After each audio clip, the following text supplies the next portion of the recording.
তোমরা কি জানো বন্ধুরা, সোমবারে শিব পুজো কিভাবে করতে হয় ও কি কি নিবেদন করতে হয়? সোমবার দিনটি ভগবান শিবের উপাসনা করার জন্য সবথেকে শুভ। অনেকেই বলেন শুধু বেলপাতা, ফুল, ফল, জলেই তুষ্ট হন মহাদেব। তবে তার সঙ্গে শিবলিঙ্গে কিছু বিশেষ জিনিস নিবেদন করলে শিব ঠাকুর সহজেই প্রসন্ন হন।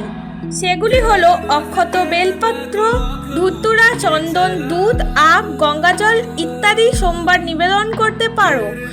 এতে ভগবান শিব প্রসন্ন হন এবং তার আশীর্বাদ দেন ভক্তদের। ঘরে সুখ, শান্তি ও সমৃদ্ধি আনতে সোমবার শিব ভোলানাথকে ঘি, চিনি এবং গমের আটার ভোগ নিবেদন করো এবং তারপর তার আরতি করো। তো বন্ধুরা, এইভাবেই যদি প্রতি সোমবারে বাবা ভোলানাথের সেবা করো তাহলে অতি অবশ্যই তোমাদের প্রতি প্রসন্ন হবেন।